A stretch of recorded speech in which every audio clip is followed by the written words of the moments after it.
Welcome to the Conscious Pivot Podcast with international speaker, business mentor, best-selling author of Pivot, and your host, Adam Markel. The Conscious Pivot shares the stories and wisdom of people who have successfully reinvented some area of their business and personal life. You'll gain powerful insights into how you can fully embrace new opportunities, increase your performance, and master the art and science of innovation and resilience. So please join Adam as he guides you on your conscious pivot. Hey everybody, this is Adam Markel and welcome to the Conscious Pivot on Pivot Radio. I am so blessed to be here with you today, and beyond my own blessing to spend time with you, I get to spend time with a dear friend, someone that I truly admire and love.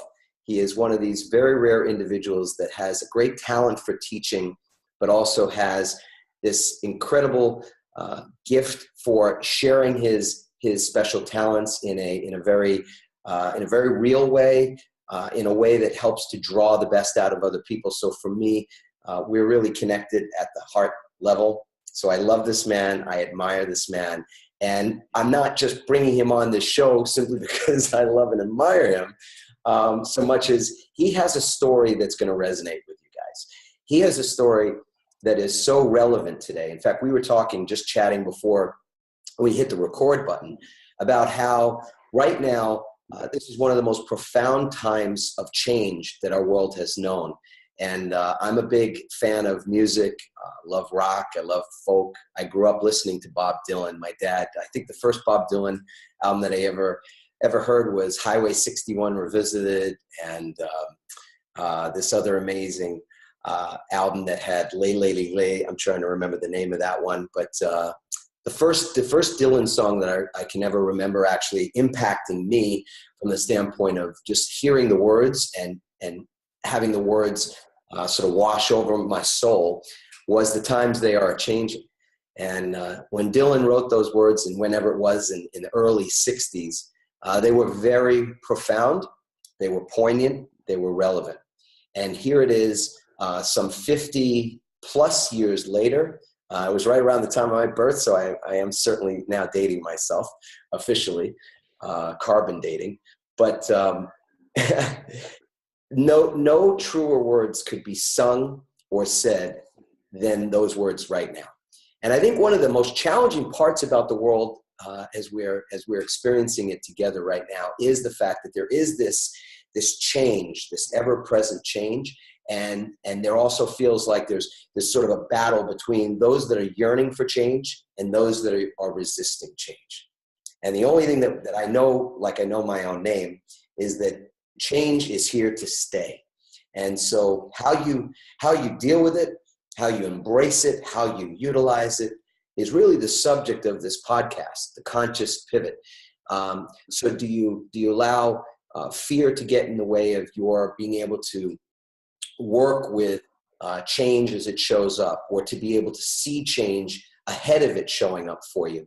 You know, there's so many facets to that, and clearly what we've seen even recently with the elections in North America was, if anything, a referendum on this season of change. This season of reinvention is so upon us, and I couldn't think of anybody to be able to share something with our audience that was more skilled and would be a better person to convey this message than the gentleman that I get to share with you right now. His name is Joel Roberts. As I said, he is a very special human. He spent many, many years behind the mic, 10,000 hours behind a microphone, either on radio or TV. He's probably best known in the radio world for being a talk show host with KABC Radio in Los Angeles. And he has an incredible story of reinvention, a pivot story, as we call it. And what he's been able to do now after adjusting, let's call it, to change is truly remarkable. It's inspiring, but it's so much more than inspiring. And so I'm going to let him share that story with you. And then we're going to have a conversation today. It's going to actually rock your world. That is my firm intention, that people's lives today will be changed because they've been able to hear your story, Joel, and can also hear some of the wisdom that you've shared with companies like Lockheed Martin. I know you've been the media coach for some of the biggest books, authors of the biggest best-selling books, including Chicken Soup for the Soul. You've done remarkable work all over the world, globally, corporations and individuals. So I feel so lucky to call you friend and also to be able to share you with our audience. So without further ado, and here's the microphone, Joel. Joel Roberts, welcome. Thank you, Adam, my brother. Well, you know what? It's funny, man, what you were saying about Bob Dylan. And I just want to tell people I don't have it in front of me on the internet, but come gather around people wherever you roam and admit that the waters around you have grown and accept it that soon you'll be drenched to the bone. If your time to you is worth saving, then you better start swimming or you'll sink like a stone, because the times, they are a-changing. Yes. And I guess that was 65, and we were both, you were being born and I was just a little bit older than being born, but I tell you what, right on. And this is a season like that. You're right. It's a season like that. And you have an incredibly moving story. And since I'm a broadcaster, I'm going to insist that you tell your story too. So we'll trade fours, man. But what I think I'd love to do, you know, I come from LA, I live in Nashville now, but for the moment, let's pan back, as they say in Los Angeles, just for a little bit. Because I want to tell everybody that's watching this broadcast, if you're worried about your future, if you're thinking you got to reinvent yourself, if you're thinking that you're going to have to pivot, if you're not sure how to do it, if you're not even certain whether you'll have to do it, let alone how to do it, I just want to establish one bit of news right away. You are not alone. You are not alone. And so I'm going to pan back a little bit so that you can feel like you're in a larger context. And in a way, that's challenging news, but the work that Adam and I do together, I think will make it good news. So what am I talking about? I'm talking about global trends, man. I'm talking about the fact that in the last 10, 15 years, and God knows the last 5, there has been tremendous outsourcing, tremendous job displacement.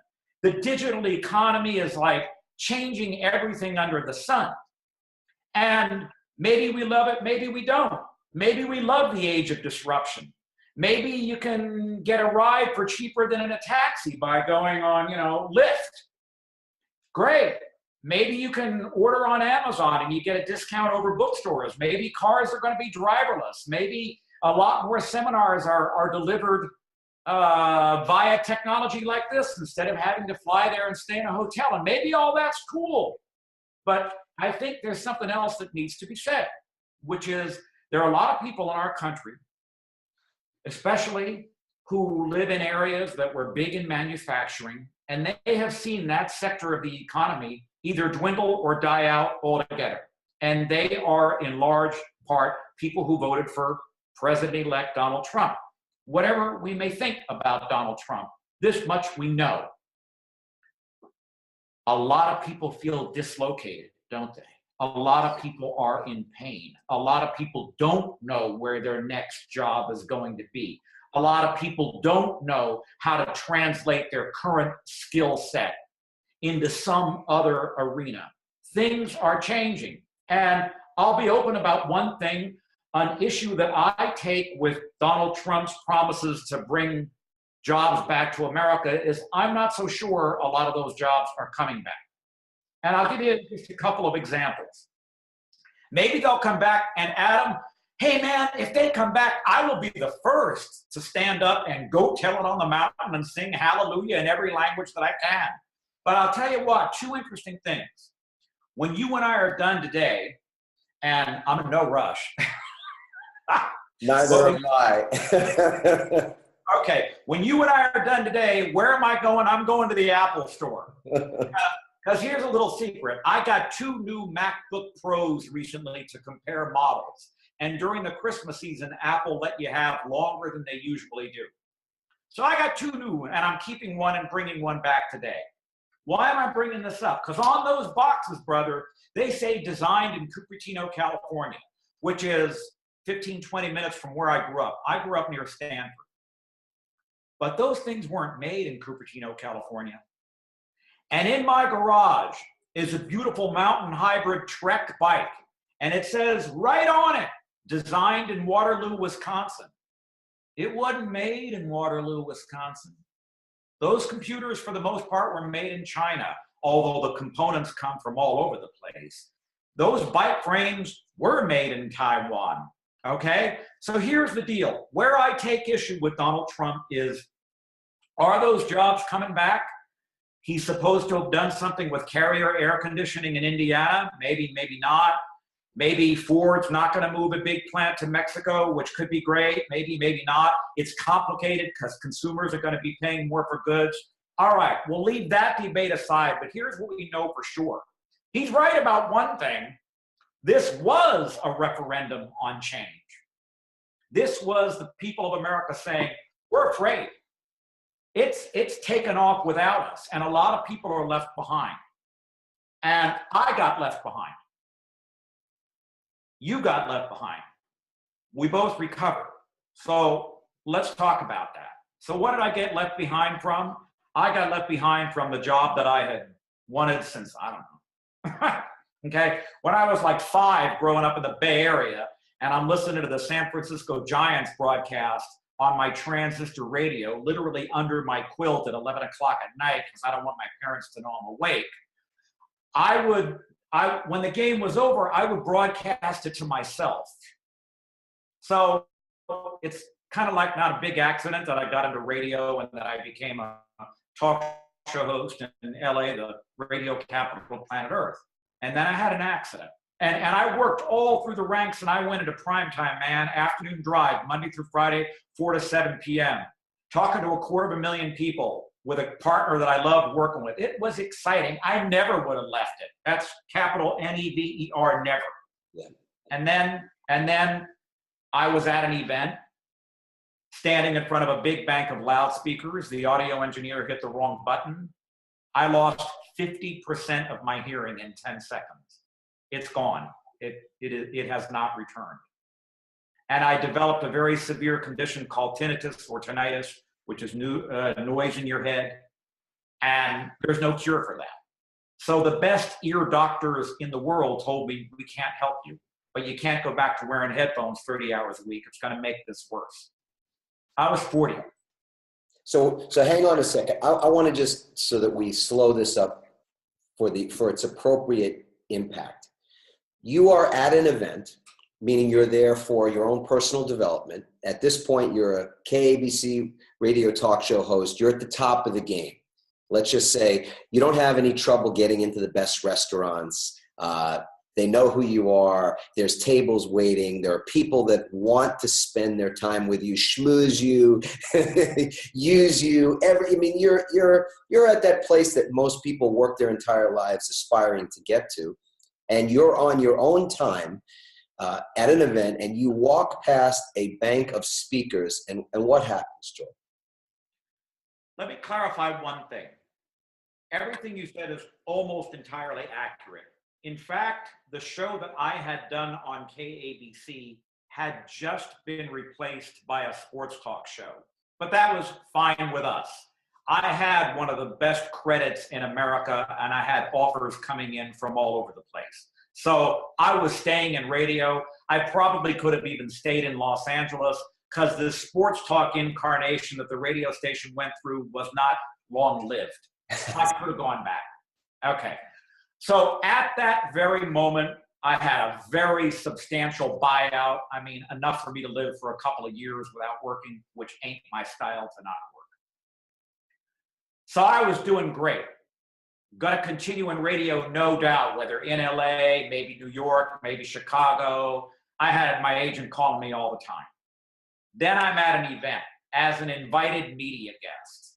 The audio engineer hits the wrong button. I get blasted. I'm just precisely in the wrong effing place. I mean, like literally, I was in a 10-foot area that was just the wrong freaking place. I knew something was wrong, but this was down in Palm Desert, and my mom lived at a retirement community in Palm Desert at that time, and I was staying with her. And the next morning I woke up and I heard a helicopter overhead. And I thought, well, Haven't heard that around here before. And I'm lying in bed, you know, in the sofa bed in her den, and I'm thinking, man, what is up? There's this helicopter overhead, and it's been hovering over us for like 20 minutes. Is it a police helicopter? Is it a media helicopter? Is there some crime scene going on? So I got up, put my shorts on, went outside, looked up. No helicopter. Cloudless sky. It was the most dramatic moment of my life. I looked up and I thought, I don't understand this. What am I hearing? What I was hearing was the beginning of a season in purgatory that I cannot describe, and I have a decent descriptive capacity. I had a severe condition called tinnitus, and they brought me to a place in Los Angeles called the House Ear Clinic, which is like the Mayo Clinic of ears. So for those that don't know what tinnitus is, this is ringing in the ear, in essence, yes? Ringing. I had a jet engine. Jet engine. It can be pitches, it can be, I could not, within 4 days, I could no longer hear human speech. Unless you really shouted at me. And my doctors, who ironically were listeners of mine from the radio, said to me, there's nothing we can do for you. There's absolutely nothing we can do for you. We're going to put you on steroids because maybe it'll reduce the inflammation in your middle ear, but that's not even the issue. And thank you for all the great years of listening that you gave us. We wish there was something we could do for you. Good luck. So in essence, the doctors are saying to you, you're done your profession as you know it, how you earn a living, your identity, without getting into the more ego-based things of it. I mean, what you've been doing, not just for money, but to create a fulfilling career is over as you know it in that moment. Completely. Yeah. And it's everything you just said. You did a very good job of kind of covering the bases. Number one, first of all, I have no problem with ego gratification. My philosophy about ego is put your ego in the service of something higher and let the good times roll. Mm. I have taught on your stage more times than either one of us can count. I enjoy the heck out of it, my brother. Okay? I got no problem enjoying it. I got no problem the crowds love me. I love them. I don't have stage fright. I have stage relief. I don't have a problem with ego. But yeah, it was my identity. And I had this 4-letter appendage after my name, KABC. And you do get the table in the restaurant. And you do get buckets of mail. And you do get women expressing an interest in you. It's just true. I was a radio star. And it ended in 10 seconds at an event in Palm Springs. And it was over. Right. So the immediate thing is not what do I do next for my career, but do I ever recover from this? Some people don't. I have a very good friend, he would not mind me saying this, who owned a restaurant on Maui called Stella Blues, if you've ever heard of Stella Blues on Maui. His name was Ray Ennis. And Ray suffered from the same condition and took his own life. It breaks me up to think about him, because when I heard that he had taken his own life, I don't necessarily disagree with what he did. So for 4 months, I'm in this acoustic freaking hell. There is no promise whatsoever that I'll ever get out of it. I'm not even thinking about what's my next career move. I'm thinking about, do I survive this? Do I off myself?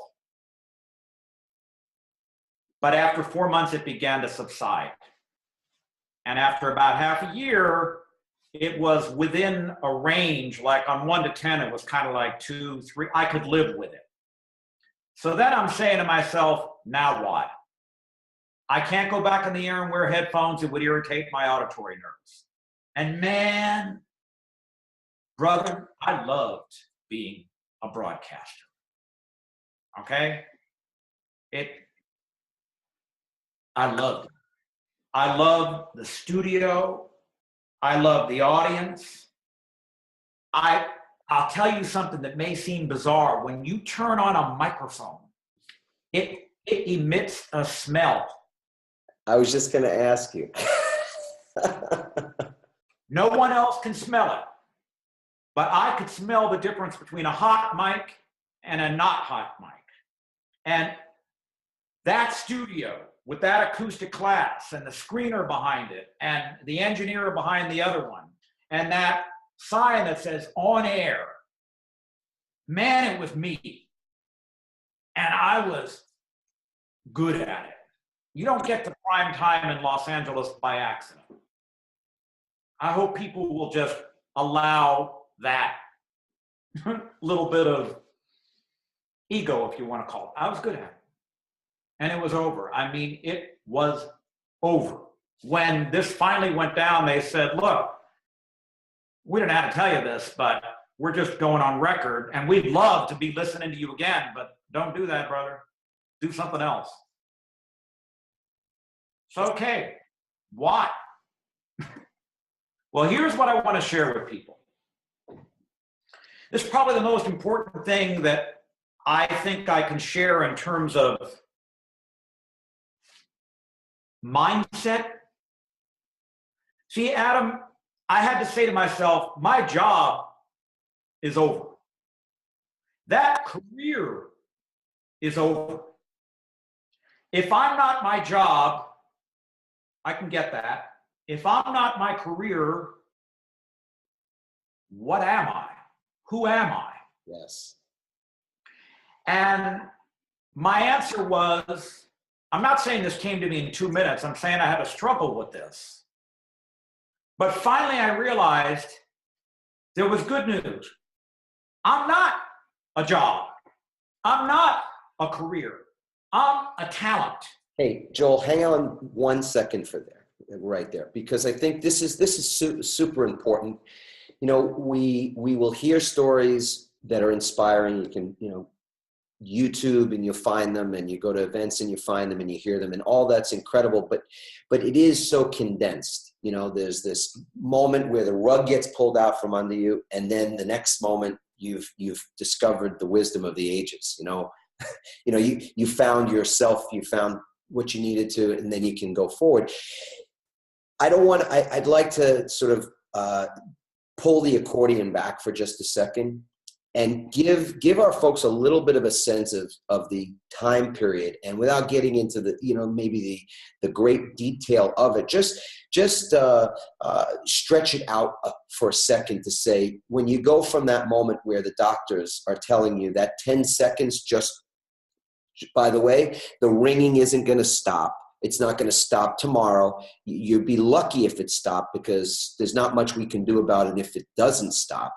So all the prayers and everything else, and 3-4 months later, it subsides. But meanwhile, you now have to change your career. And yes, your identity is tied to that as well, and a lot of other things.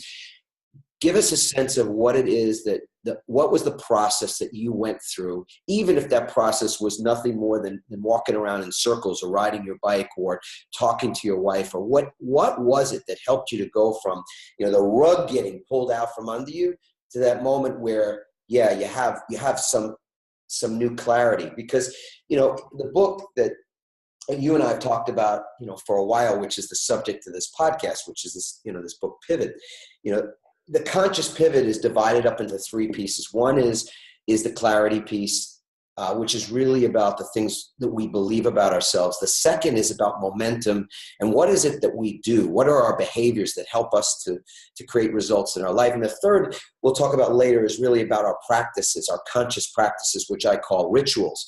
So I want to get to the point where you've got some clarity, because that's where I think we're going to meet people. We're talking about the times they are changing. Well, right now, what's happening in the world is, as you said, there's there's this change that's upon us.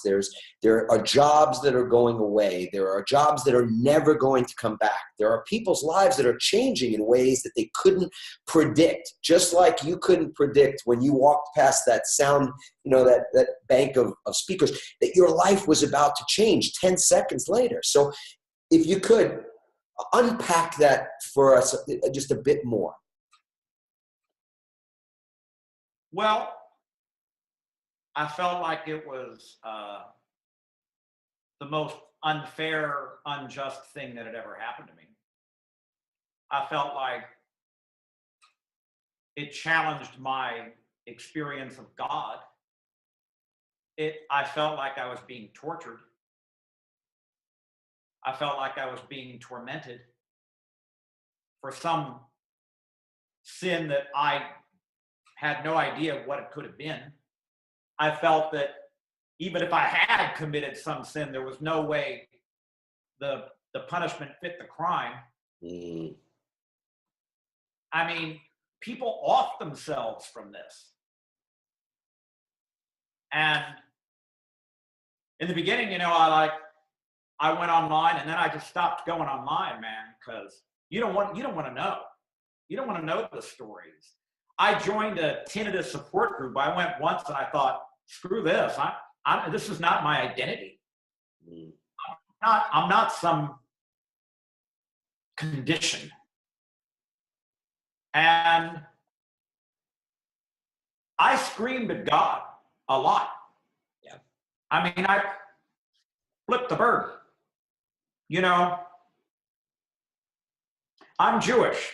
The word Israel in Hebrew means he shall struggle with God. That's what it means. Israel in Hebrew means he shall struggle with God.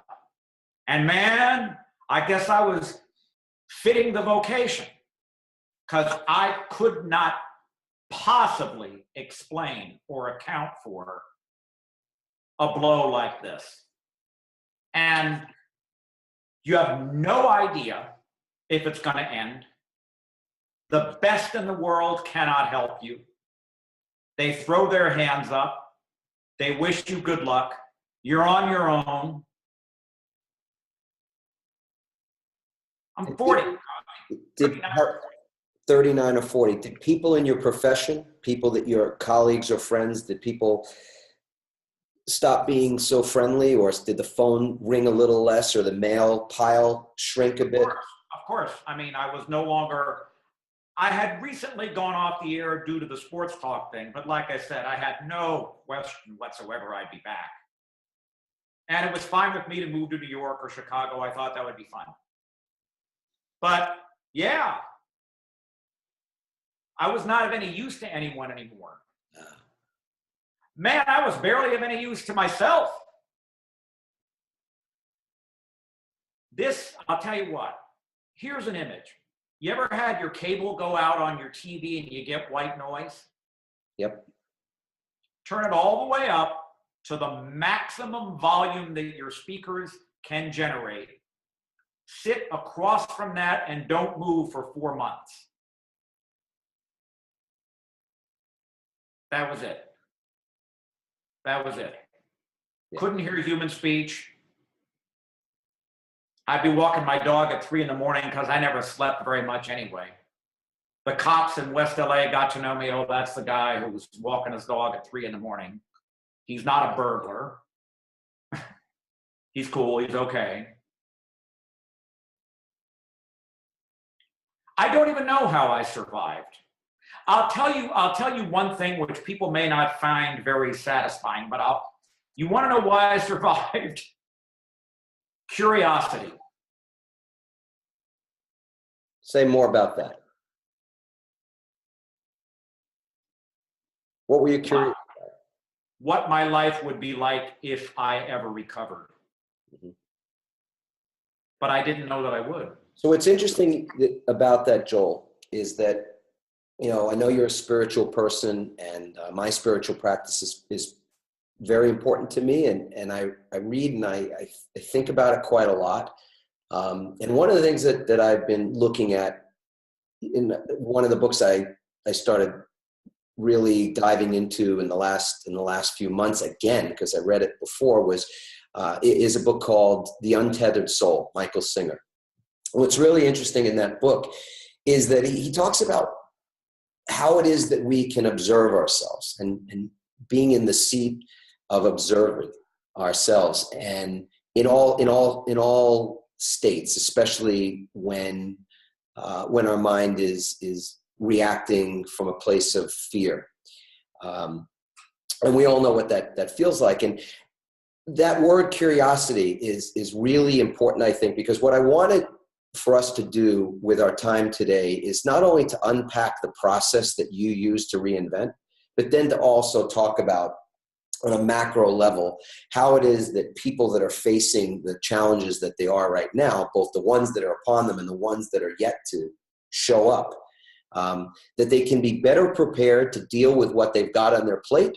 And equally as important, they can be that much more prepared to deal with the stuff that's going to show up on their plate in an hour or in 10 seconds or in 10 weeks, whatever it is, right? Right. So, and I think curiosity is a great word because it describes part of your process, which was that you were developing some objectivity or at least some distance to observe. And what you were curious about was, how am I going to handle this, right? Will I survive or will this kill me? Knowing that old, I think it's Nietzsche that said, what doesn't kill you makes you stronger, or whoever it was that's the true author of that statement. But, aren't you just a little curious? I mean, people that are listening to this or watching this right now, aren't you just a little curious how it is that you're going to handle what's coming or what's already shown up? Because it's a great drama. What's more dramatic than our own lives when you think about it, right? So it's interesting to be that we are in many ways voyeur. Our society is there's so many people who are observing others in life through Facebook and through other social channels, YouTube, whatever it is, but that they're in observation of others living, failing, succeeding, doing all kinds of stuff. And this is what I think you're describing in some level, is that you were curious about and observing your own drama as it was unfolding. So give us a sense of how that, what was the process that you used from that point where your ears sort of, the ringing died down just enough for you to be able to then have this, you were no longer sort of in fight or flight mode, so to speak, right? And then you were able to have that curiosity take you forward.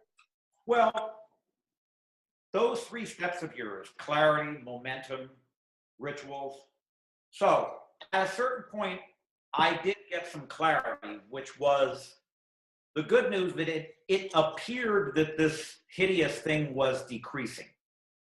So for the first time, I began to say to myself, I may have a life after this. I didn't know what the life would be. I didn't know what the career would be. I didn't know anything. But I'm going to survive this sucker. Okay? So first of all, I'm not in mortal danger. This is big. I want to try to just sort of dive into it each piece. I'm not going to die from this. I mean, this won't kill you, but a lot of people kill themselves. Yeah. But I was never there. Yeah. For whatever reason, I just wasn't. But so clarity. I started to actually get excited about a realization. And it was what I started to tell you before that I would love to expand on. When I said to myself, I'm not a job, I'm not that particular job, I'm not even that particular career, radio broadcaster, talk show host. What am I? I thought, I'm a talent. I'm a very unique constellation of talents. And I'm not being spiritually correct when I say that I think all human beings are unique constellations of talents. But I knew, I'm just going to be really straight with people. I knew that I was a talented guy and that I had gotten where I had gotten by virtue of that talent. It's not like you have a degree in broadcasting or whatever and that ever does you any good. First of all, my degree was not in broadcasting. Second of all, most people with degrees in broadcasting never go anywhere in broadcasting. So let's dispel that myth right away. Okay? But I knew, and I hope that people feel the same way about themselves, I knew I was a talented guy. And so at a certain point, even though I didn't know where it would plug in, Adam, I knew it would plug in somewhere, that the world would find a use for me, or that I would find a problem that I could solve uniquely. And I want people to look at themselves that way, because they may think, well, I'm a job. You were a hotshot attorney, okay?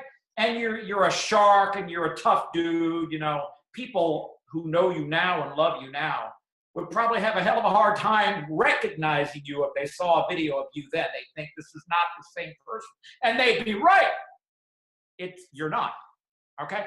But in addition to having a command of the law, in addition to being able to argue a case, in addition to being able to do all those things which you and I associate with the career called lawyer, you also, whether you knew it or not, had simultaneously acquired a skill set that could be plugged into a different arena.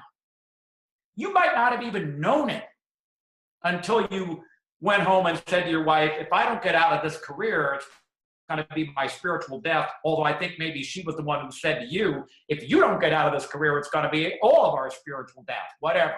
I came home and I told her, if I don't stop doing this, you're going to be a widow. Markel said to himself, in the process of becoming, I'm sorry, the audio went out there for a moment. Go ahead. No, you keep going. Adam, the audio went out. Okay. Yeah. So you said to yourself, I can do something else. I knew that I had a talent in the communications field, speaking, writing. I didn't know where it would end up, but then an event changed my life. Mark Victor Hansen of Chicken Soup for the Soul fame. His office called me up because I had them on my airwaves like 6 or 7 times. I had Mark and Jack on my airwaves, Mark and Jack Canfield, before they were huge, and they were always grateful. So he called me up and he said, hey, we're doing this seminar down in Anaheim, and you ought to come down just to hang out for a few hours. And I said, well, what's the seminar? And they said, it's called How to Build Your Speaking and Writing Empire.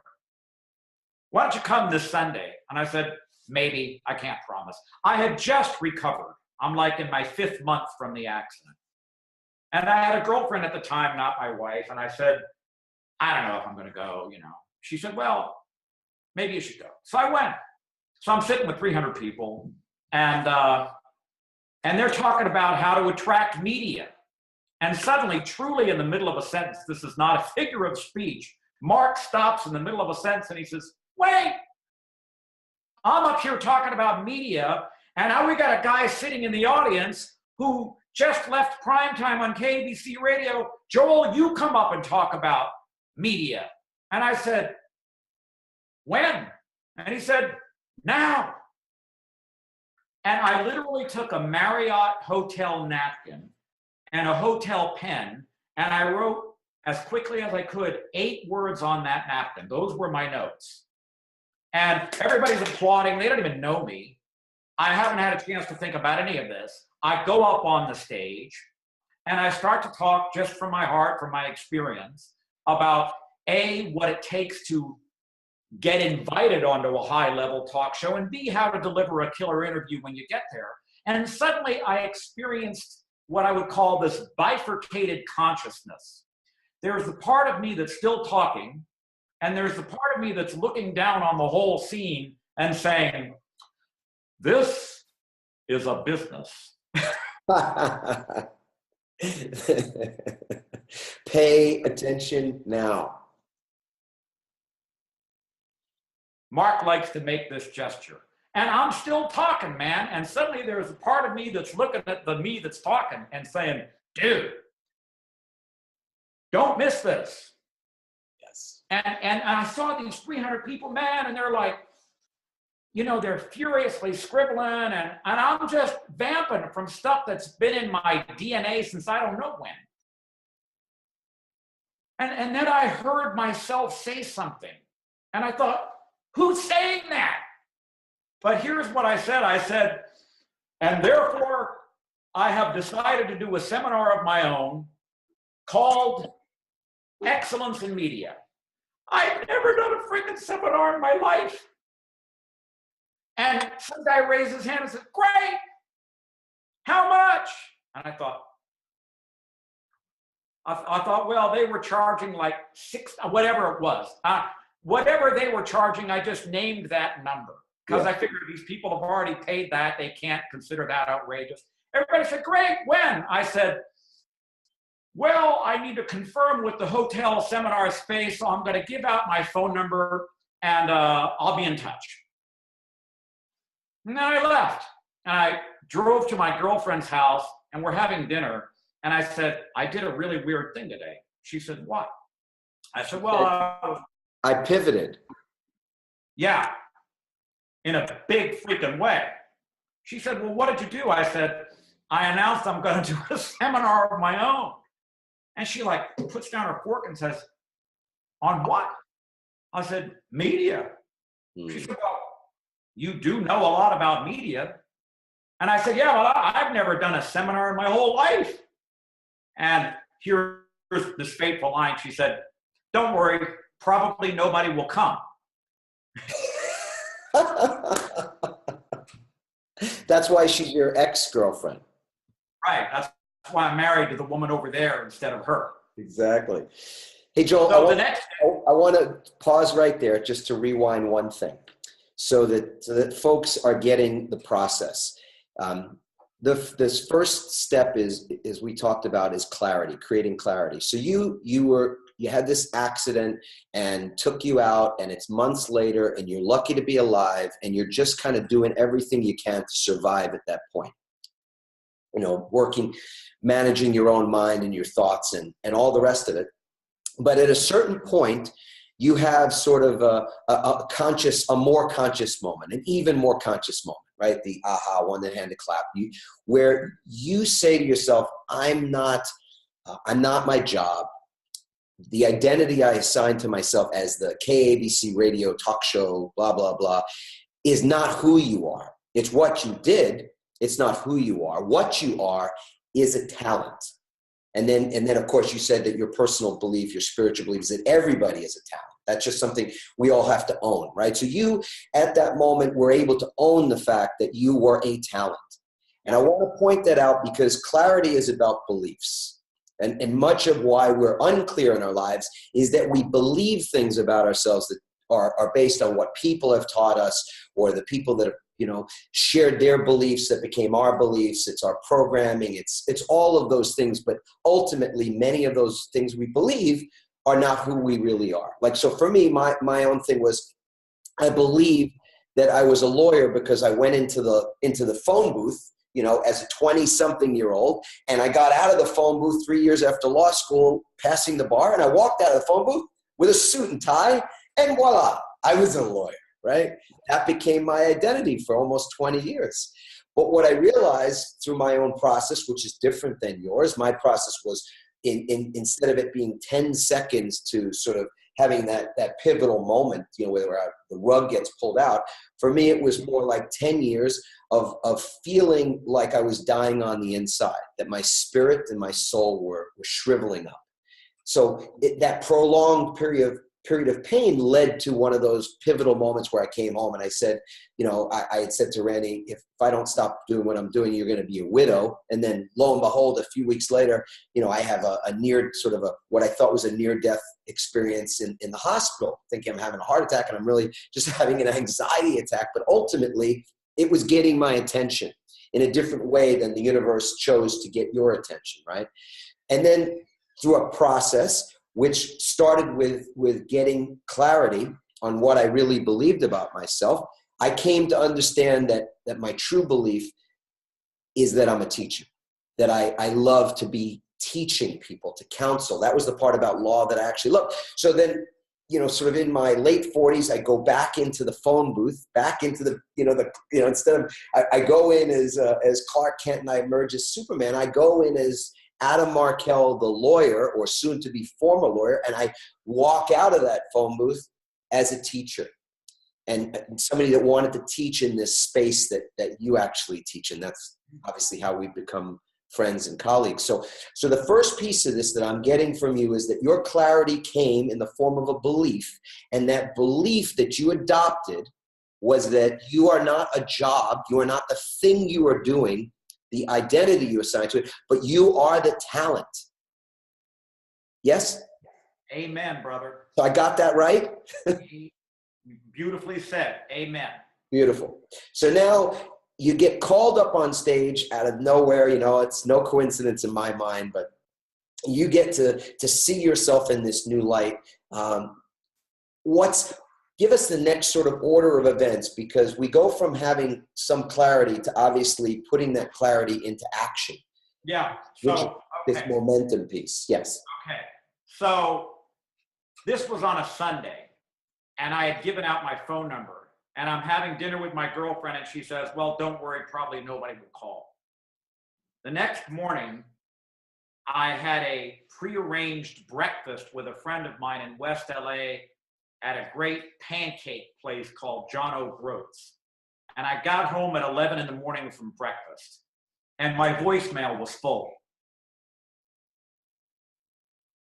I thought, people are coming to my seminar. I better do a seminar. So I had driven by this hotel in Los Angeles, and it looked nice, so I called them up, the Hotel Nico on La Cienega Boulevard, and I said, my name's Joel, and do you have any seminar space, for 25 people or so? They said, yes, and, we'll send you this and that. And I said, I've never done this. I mean, what do you need from me? You want a credit card? Anyway. Now here's the fun part. So initially it was not a large group, 20 people, 25, something like that. And guess what? So I made course books. So they all start at 9 a.m. Saturday morning. They sit down, and I had written on the board, do not open your course book until I ask you to, please. So they've got the course books in front of them. I go up in front of the room and I said, everybody please open to page 1. Some guy said, I think mine must be defective. I have a blank sheet of paper. Some lady says, mine's blank too. I said, I'm terribly sorry. Please go to the next page. Guy raised his hand. I don't know what's up, but it's all blank. And I looked at the room and I said, great. There is no curriculum. You're the curriculum. You want to learn how to do media? Come up, sit in the stool opposite me, and I'm going to interview you, and we're going to generate this course. Because I don't know how to lecture about this stuff, but I do know how to be it. Who's first? And man, by noon, I had to say to them, go to lunch already. We were addicted. This was fun. I mean, it was fun. Exclamation point. Yeah. And I'm like, I'm a conversational choreographer. I'm an artist. I'm showing them how to do it. I'm listening to them talk about their book or their concept or their cause or their creed or their candidate or their whatever. And it's not yet what it could be. And I take it and give it back to them. And they're like, I've been trying to say that for 5 years. And I'm like, have fun. And man, it just took off. So you started down this path.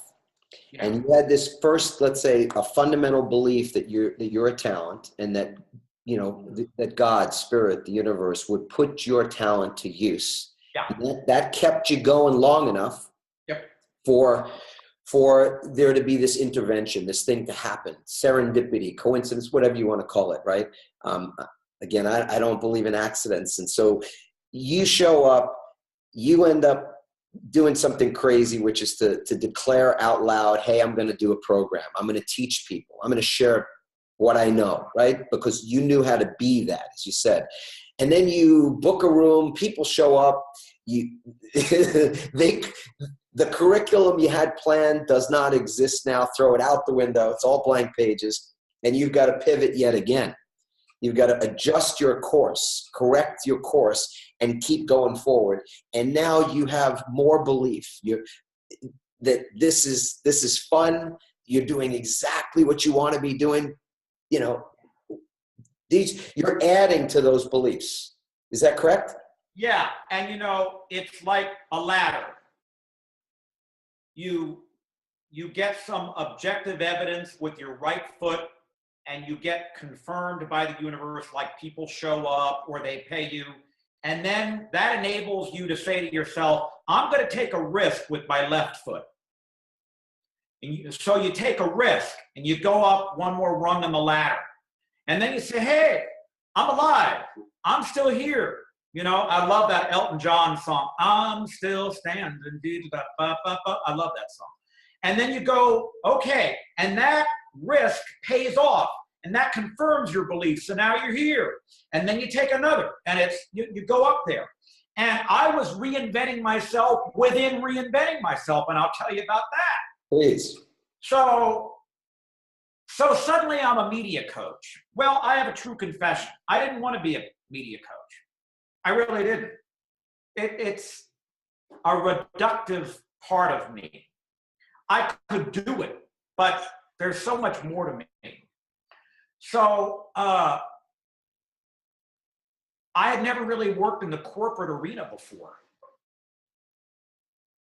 But I got a call from Novartis Pharmaceuticals that they had invented a drug that had not even been approved by the FDA, the Food and Drug Administration, and that the guy, one of the inventors, was a real introvert, and ABC News had informed Novartis that they were going to do a 20-minute segment on this breakthrough cancer drug, whether Novartis liked it or not. And they thought, oh God, we are in trouble. We don't even want this coverage. They didn't have a choice. They got my name through a guy named Rick Frischman that we both know. And I got a call. This lady says, hi, I'm Gloria Stone from Novartis Pharmaceuticals, and she waits, like I'm supposed to know who they are. They're huge. They're like the third biggest in the world, but I didn't know who they were. They said, we've got this guy. We need to prepare him, and we hear you're the best media coach in America. I'm like, okay, thank you. I mean, I said, where is he? Oregon. Anyway, I did this one thing, went well. 5 months later, I got a call from that lady. I had forgotten all about it. She said, she doesn't even say hello. She said, hi, we got approved. And I'm thinking, who got approved? I didn't know what to say. You got approved. What do I say? Congratulations on your self-esteem. I mean, I didn't know who got approved for what. And then I realized, oh, it's that lady from the drug company. She said, I want to send you on a tour to talk to about 35 different spokespersons all over the country. And here was one of the big mistakes I ever made. I thought, oh, I'm a hotshot now. So I said, well, that's going to cost you. And she said, how much? And I thought, and I said, $100,000. And she said, oh, for Christ's sake, fine. Their budget was $500,000. Yeah. I didn't know. Okay, fine. I didn't know. I forgive myself. So I went around. I came back. Here comes another pivot. I come back to their campus in New Jersey, and the next day, there's a guy that's going to be on the Today Show. And I've just trained him. My limo's waiting to take me back to the Upper East Side of Manhattan. The following day, I'm going to go home. I'm done. It's 5 p.m. I'm zipping up my Toomey briefcase. The door opens, and in walks this lady with 12 people behind her. I'm like looking at my watch, and I'm saying, my limo's outside. I'm done. This guy's ready. He's cooked. We don't want to train him anymore. She said, no. She's got 12 people behind her. I said, who are these people? Are they going to be on the air tomorrow? She said, trust me, they'll never be on the air as long as they live. I said, then who are they? She said, our brand managers of our 12 biggest brands. And by God, if they could articulate our selling propositions the way you do, we'd be a better company. Sit down. So I sat down. And 1 hour later, I had a different business. Adam, I literally was dizzy. That's not a figure of speech. I'm in the back of the limousine after I've worked with these 12 brand managers who will never be in the media as long as they live. And suddenly I say to myself, oh my God, I know something that is useful beyond the media. I know something that's useful in sales, in marketing, in print, in speaking. This whole thing of media consulting is a tiny fraction of what I know, or of the usefulness of what I know. And I would have never realized this on my own. She taught me this. But I'm sitting in the back of the limo going back to Manhattan, and I'm literally nauseated, dizzy, because I'm thinking, holy moly, I'm sitting on a big freaking thing here. She changed my life. She changed my business. Yeah, that you never would have seen had it not been for everything that sort of all the pivots that led to that point. So you get this expansive view of the world, or a more expansive view of the world, is what I'm hearing you said was the end result of how these things were playing out for you. And then, this will take me 60 seconds, but I've got even one more punchline. Wow. So then, I worked in pharma for a number of years. They bought our home, okay? Whatever you may think, I worked in areas of it that I thought were very ethical. But sometimes I had some conflicted feelings about it. But anyway, so one day I'm sitting at this big conference in Denver, and there are 4 or 5 media consultants training hundreds of doctors. And the word has come down from the federal government that the regulations on pharmaceutical companies are going to get a lot stricter, and that we're not going to be able to coach these people the way we've been coaching them. So everybody's crying into their beers because they have all defined themselves as pharmaceutical media and communications consultants. I'm not crying into my beer. I'm thinking, that's not me. That's not what I do. What I do is I take people who speak technical language and I translate it into plain English. I'll just do it someplace else. How about Lockheed? They got technical people called aeronautical engineers who need to speak to people called senators and congressmen and generals at the Pentagon who only understand plain English. I'll go there. I'm not a pharmaceutical consultant. I'm not a media consultant. My skill set is to translate anything into compelling English. Joel, correct me if I'm wrong, but what it feels to me like, and I'm getting this for the first time from you now, and all the times we've spoken, and I've listened to you and watched you work with people, I've never gotten this part of it, which is that at the beginning, the initial thing that caused you to have to pivot, change your career, all that, was fairly devastating, took some time, took some processing for you to gain clarity, started with a new belief. But then ultimately, it seems as though one pivot led to the next, almost the way dominoes tip into other dominoes. So to the point where you're at when you're describing what you're saying now about yourself is that you were no longer surprised. It didn't come as any great surprise that when another pivot or another change, let's say, was going to manifest itself, you immediately knew that there was another opportunity, meaning you went right to curiosity, and then curiosity immediately opened up sort of a new vista that said, hey, this is not the end of something. This is actually the beginning of something new. Yeah. Is that right? Am I close? Yeah, and the thing is, this is what I want our viewers to get.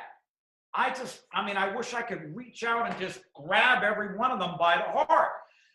Don't think of yourselves as a job. Don't think of yourselves as a career. Think of yourselves as a constellation of talents, and it can be plugged in here. It can be plugged in there. Constantly look for new problems to solve. The definition of an entrepreneur is somebody who looks at some small corner or some big corner of the universe and says, wait a minute, there's got to be a better way. Yeah. There's got to be a better way. Well, here's a distinction, Joel, right? You put your finger right on it. For people right now, they're always, I think people are trained to want to find opportunities, to look for opportunities. But what I'm hearing you say is, in essence, because the main objective of a business owner, an entrepreneur, is somebody who can solve problems profitably, right? Yes. So instead of looking for opportunities, really what you're doing is looking for problems. You're looking for something to solve for which you are the solution. So you seek out to see where is there a pain, where is there a problem, and ask the question which you always ask. How am I, or in what way am I the solution to that problem or that pain? Yes? Right on, man. When I realized that pharma was going to dry up due to the regulatory constraints, and all these other people at that conference in Denver are weeping into their beers, I'm thinking, I know how to translate technical language into plain English. Who else needs that? I'm going there. I'm the son of a famous rocket scientist. I learned how to translate technical language into plain English so that my father could talk to my mother my whole life. And this was it. It's like you talk about the dominoes, and then I want to get to something you talk about called the rituals. But the momentum comes from the dominoes, and you can't predict the dominoes. But you've got to have your lenses focused, man. You got to be light on your feet. You got to know, if I'm the answer to Adam, look, there is no problem on earth that only incarnates in one place. People being unable to speak plain English, that problem exists in more than one place. Or if there's a problem of people wanting media attention for their work, more than one type of person has that problem. And then I got discovered by some very, very big seminar promoters who said to me, we're going to put you on a stage and see if you're any good in front of an audience. And the rest you know. Exactly. And that's the part of the story that most people hear or they see. And that's why this piece in between was so important. So we went from clarity to taking that new clear view of yourself as a talent, to then doing something, learning something, changing continuing to pivot, taking whatever feedback you got. Like, I'm sure that the next time you delivered a seminar, the workbooks didn't show up blank. Am I correct about that? Good. So you learned something. I want to throw your own words back at you if I can, because before we actually hit the record button, you said this and I wrote it down. You said, people are in despair. This is talking about today, not yesterday or last year or anything. Today, people are in despair because they don't know how to reinvent. And this is a season of reinvention, quote, with a vengeance. Share what you meant by that, and what is it that you'd really advise? And then we're going to get into that. What do you do? What are the practices or rituals that you used and that you continue to use? But let's go at those words first. People are in despair because they don't know how to reinvent, and this is a season of reinvention with a vengeance. I can give it to you in one word that you and I are now accustomed to hearing. We're hearing it so much it's become a cliche, but it's a cliche for a reason, and the word is disruption. If you were a taxi driver, your life has been disrupted by Uber and by Lyft. If you were a brick and mortar bookstore, your life was disrupted by Amazon. If you're an automobile manufacturer, there may not be drivers behind those automobiles anymore. If you are someone who, like us, has conducted in-person seminars, and we're still conducting in-person seminars, but let's be honest, that market has shifted to delivering content via technology like this more and more. It's both. So there is disruption everywhere. Now, everywhere. Disruption equals despair, temporarily. Repeat that, please. Disruption equals despair, comma, temporarily. Then it's freaking opportunity, man. All right. Those of you that are listening, I'm hoping people have been taking notes the whole way through, but this is serious. Disruption equals despair. We all get that, but that's not the end of the story, because the next thing that shows up from that is opportunity. Yep. If you're a problem solver, right? If again, you see yourself, if you believe, if you have the clarity to understand that you are a constellation of talents, not my words, Joel's words.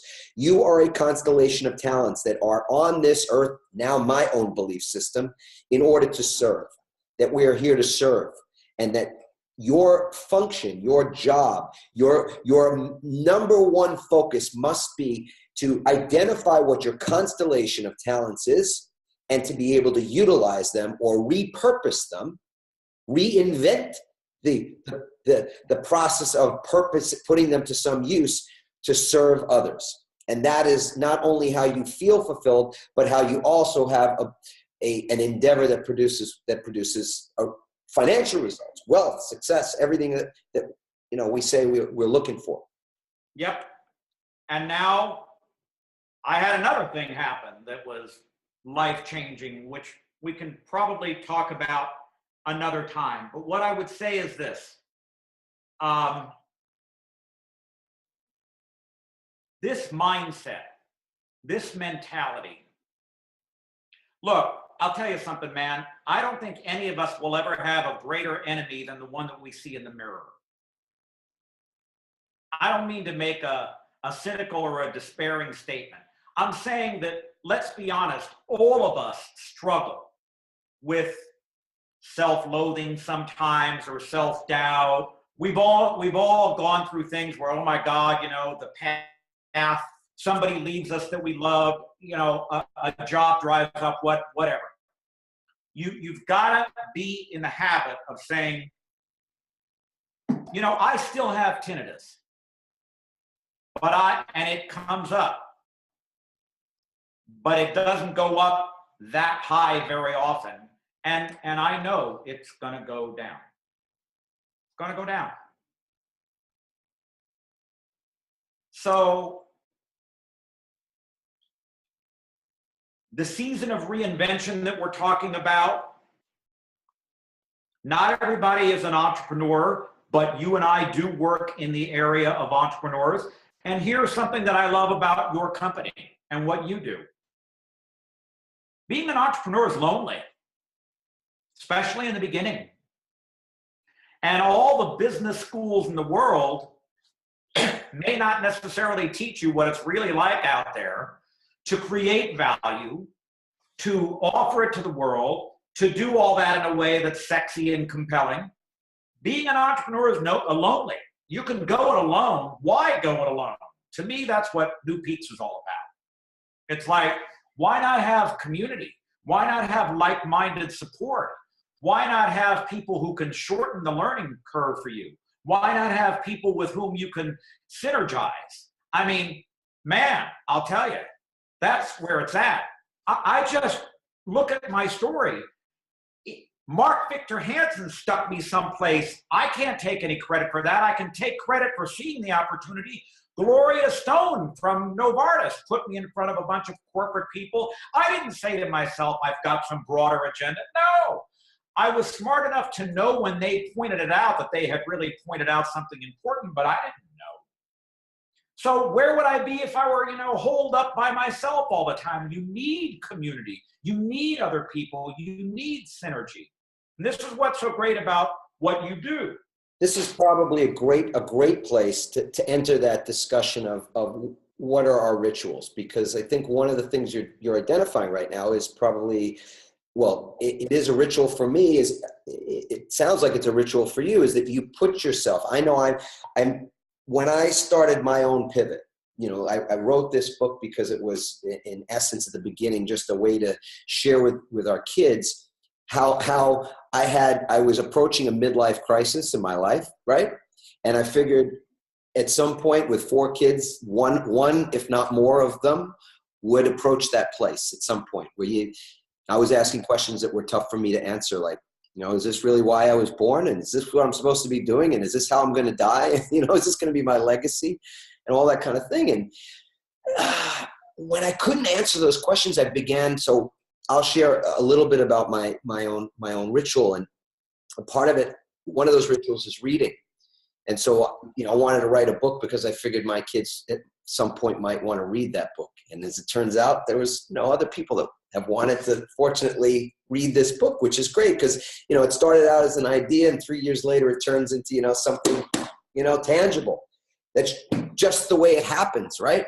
But reading is a ritual. Reading, I read the Bible almost every day.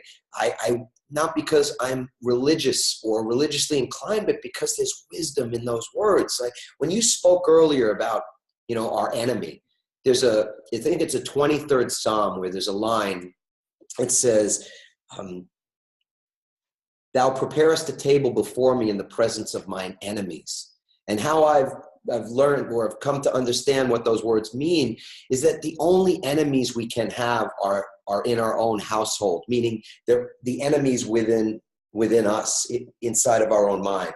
Every time we tell ourselves a story that's limiting our own divinity, that limiting what's possible for us, or in some way putting more faith in our obstacles, more faith in the people who don't believe in us, more faith in the situations or the problems or the difficulties, quote unquote, more faith in fear than we put in love, in the love of ourselves, the understanding of our, like you say, that the constellation of our talents. When we put more faith in those other things, we're denying truth, the truth of ourselves. And that whole concept, what we're talking about, is really the training or the retraining of our own minds. And I think when we're talking about ritual, it sounds to me like you're part of your reinvention, where you've made it an art form. And now you've helped so many other people, thousands of people all over the world in business and people who are in careers, but people who are entrepreneurs. All that is because you've been able to get leverage over your own mind. Is that correct? I'm like anybody else. I struggle. I would not put myself forward as necessarily the most enlightened human being I've ever met. But I would say this: I'm curious, and in a good way, I'm stubborn. All right, so stop right there, because here's the linchpin. And you just said it, and I was counting on you to do this because you have humility, and so this is not a situation where you or I figure out how to think and then we're good. This is daily. It's a vigilance. So I woke up this morning and I had to start from ground zero. That's the purpose of rituals. When we talk about what it takes to pivot, and I know because you and I have had this, we've met, we've been in our backyard, we've sat around a fire pit to discuss this, how important it is that we are helping people right now deal with that despair, deal with disruption in a creative way, in a way that allows them to have their hearts opened, and that just as that their hearts are singing, not because they're perfect or because they wake up every morning happy, but because they have some process. Pivoting is not a plan, even though planning is great. It's a process. And part of that process is, how do you deal with yourself? How do you deal with your mind on a day-to-day, on a minute-to-minute, a second-to-second basis? How about this? Pivoting is a lifestyle. Say more about that. It's a lifestyle. It's a way of being. It's like dance, brother, dance. Keep dancing.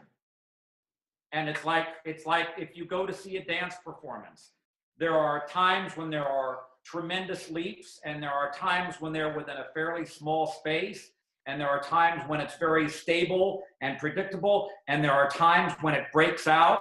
And what makes the art form interesting when you're sitting there in the audience is that you can't predict that. I think pivoting is a lifestyle. I'm pivoting again right now. I mean, these days. As am I. Yeah, I know. Welcome to life, brother.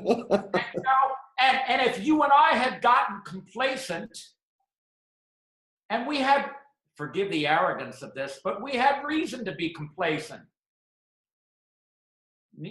Neither one of us is without some accomplishment.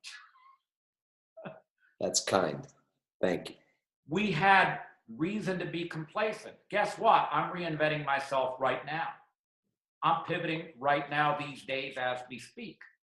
I just wrote 70,000 words in a month. That's my all-time record by so far. I don't even know what my second place is. And I'm stepping into a different career, a different contribution, a different way of being. I'm not even going to share what it is right here and now, but it's completely different. It came from what I was doing. It came by accident while I was abroad. It showed up. It took my heart. And now I have zero doubt. I'm moving it into something different. Share with us then, how are you supporting yourself? So meaning, assuming the process is similar, right? That there's this... Financially? No, I don't mean that. I'm saying clarity. You've gotten clarity. As you said to me, that the clearest sign is always from the heart. So you got a confirmation from your heart. Now you're going to be in that stage of tipping over maybe the first domino, which again, I don't expect you to share what that is at the moment. That's okay. But you're going to start that domino tipping process. And then ultimately, my theory, and you don't have to agree with this if you don't, but to me, the container or the thing that supports the pivot is the daily practices, the rituals. Share if you could, because one of the questions that we got from social media, from Facebook, somebody asked that they wanted to know what are 3 examples of rituals or daily practice that helps to keep you, on track. And in this case, we're talking about keeping the clarity, keeping the dominoes tipping forward. So now that you're moving into something brand new, which is exciting, right? What are some rituals that you can either, that you already have or that you're going to create to support you? And I'll also share one of my own. I would love to hear yours. I'll give you one of mine, which is, be it ever so humble, write something every day. And I'll tell you something, man. I now go around saying to myself, I'm a writer. I already know that I'm an international seminar leader and that I love the stage, but I'm a writer. I got my 13-inch MacBook Pro, and there are days when I don't feel like writing.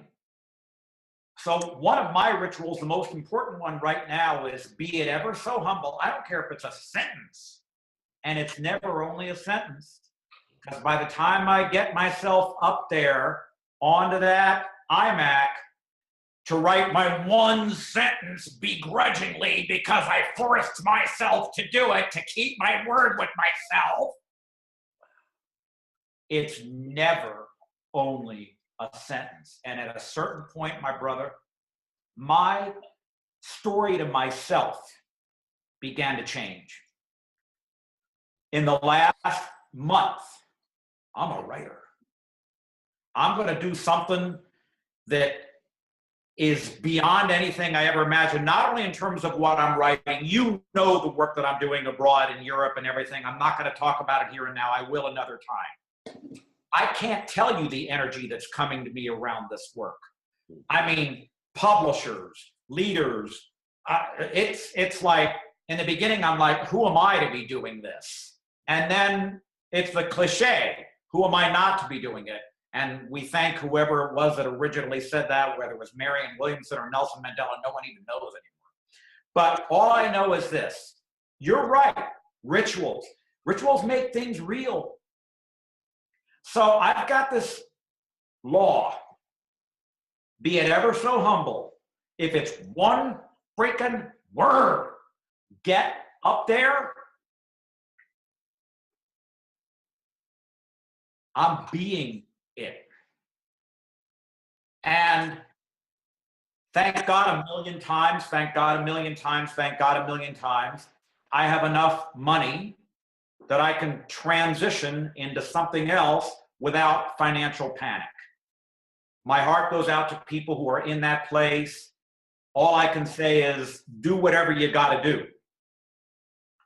I'm not saying that I can retire now and sit on a beach.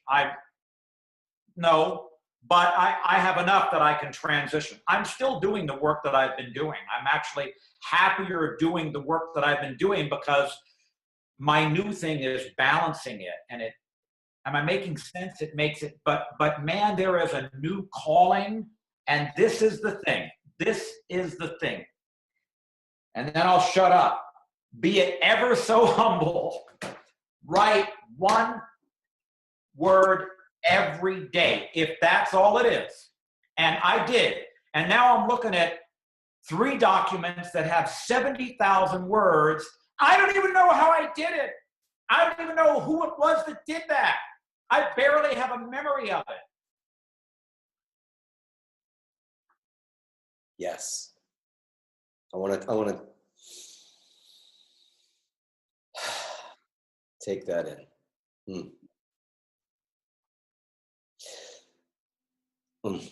So Joel, this is we're simpatico. So it's no wonder that we're going through some similar things at the same time. And so I don't want to repeat your ritual, but let's just say I'm using a similar ritual right now myself. But I'm also doing something else differently. So I love you. In the midst of my own transition, my own pivot right now, one of the things that I realized was that I really, really want to get more things done earlier in the day. I'm not a lover of the word productivity. I don't want to be a producer. I'm not a product, but that's quibbling. All right. So let's just say I want to get more stuff done that's meaningful, the critical things to me, the most important things. I want to get them done earlier in the day. And so for me, that means even though I love to hang out at night and just whatever it is, lounge around and, I maybe read or watch TV or take a walk or just hang out with the kids and Randy and all that kind of thing. Randy said to me long ago, when I travel, she goes to bed at 9 o'clock. When I'm home, we stay up till 11 or 11:30. We're back. Okay. You went out for a moment. All right. So real quick, my new ritual is that I'm going to sleep. I'm upstairs and in bed at 9 o'clock with the stated goal of being sleeping by 10 so that I can get up earlier in the morning and use my morning rituals, which are a combination of prayer and meditation and then a walk as well as, food. So it's kind of my rituals are sort of mental, emotional, spiritual, and physical. And so this green drink, for example, is something that's a staple just for physical health and energy and that kind of thing. And to be able to do all that, it takes a bit of time. It's at least an hour, and I want to have that hour even before the kids get up to go to school. That's my goal, because there's more that I want to do, and there's only so many hours in the day, as we all understand. And so for me, just a new ritual.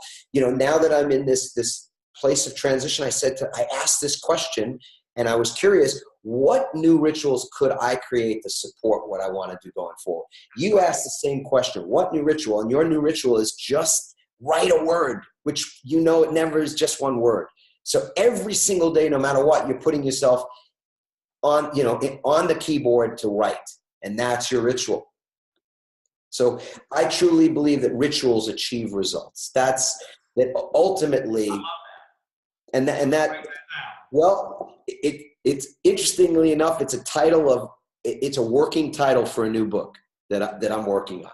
Rituals achieve results, because it's that idea that almost like the 7 habits that Stephen Covey wrote, but from a different place, because I think rituals they're sacred and they're conscious versus something that we do just habitually because we've either always done it that way, or we've watched other people do it that way, or we just we don't even know how we got to be that way, but we're creatures of habit. So I'm thinking, let's be more purposeful. I want to be more purposeful. And everybody that's watching this right now, because I know we're going to come to a concluding point right now, whether you're in a state of reinvention or transition, or you're just, for whatever reason, thinking ahead of the curve, disruption is everywhere. I want to sort of paraphrase what you said earlier, Joel.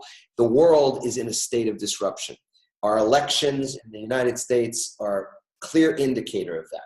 And it's caused a lot of pain. People, as you said, are in despair in some ways because they don't know what's next or what they should do next. Certain jobs are never going to come back.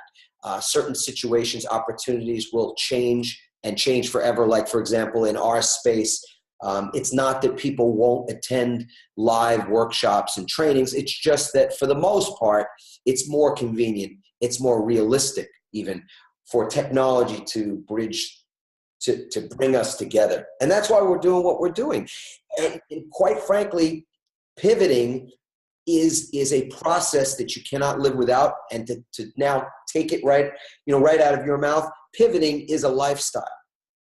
So with the last few seconds that we've got right here, Joel, given the fact that it's so important as a lifestyle that people can continue to take in the feedback that's all around us and then re-articulate themselves, reinvent themselves, change in some ways, change to move with what's happening in the, in their business, in their career, in their personal lives. What's the best piece of advice that you can leave folks with in regard to either, the art and science of pivoting, the lifestyle of pivoting?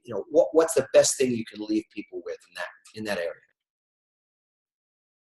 I can tell you what's really worked for me. Chunk it down. Doesn't sound too sexy. Doesn't sound like something that would be uttered by a guru in some Himalayan cave.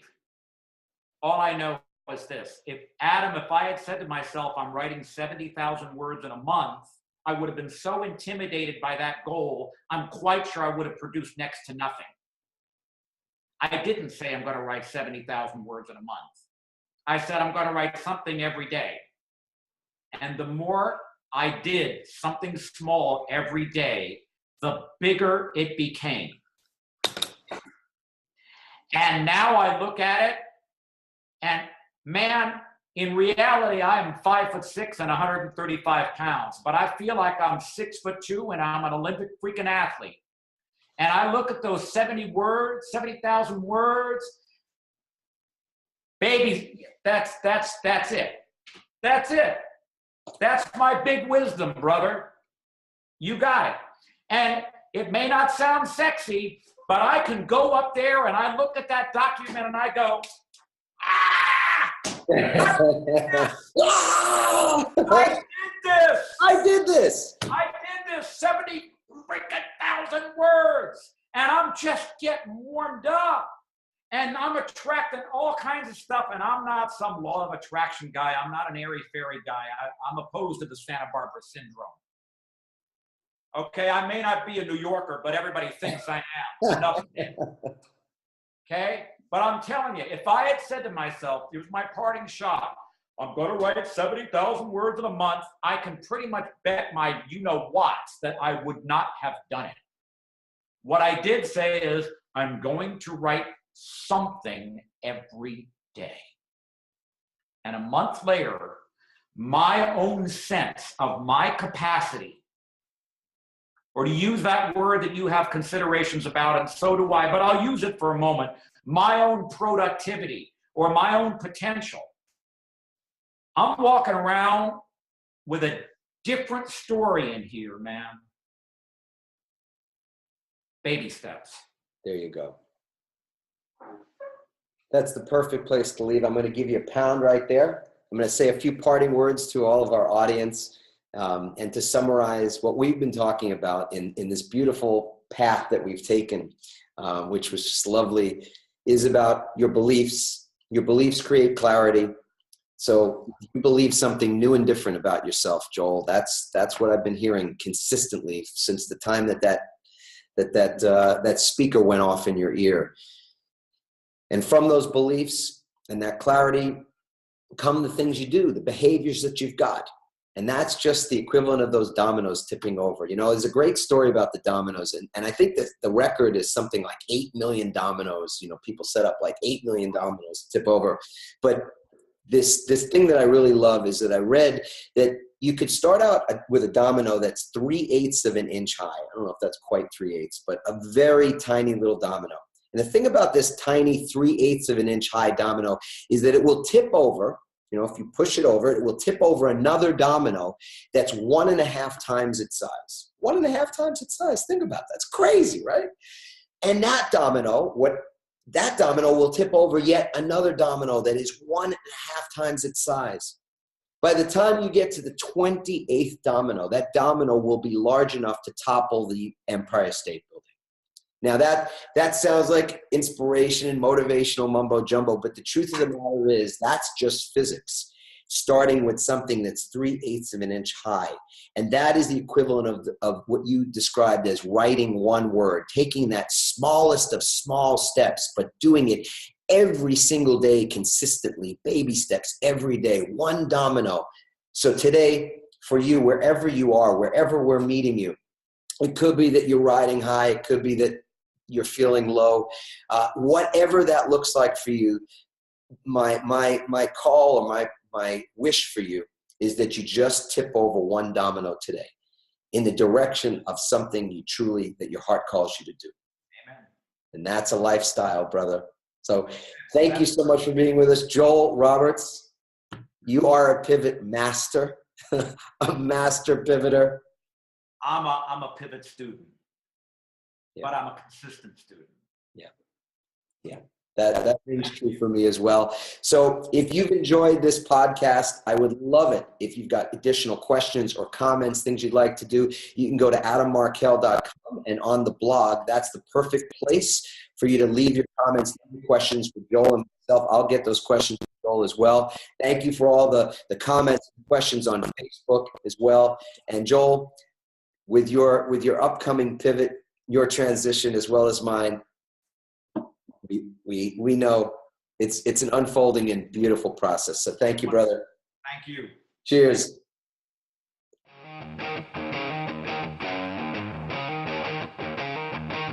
Thanks for listening, everyone. We hope you now have the tools and greater insights to navigate your own pivot. Help us inspire others by sharing this episode and leaving your comments over at adammarkel.com/podcasts. For more tips, strategies, and support as you consciously pivot into a new business and lifestyle you love, join our Pivot community on Facebook at pivotfb.com.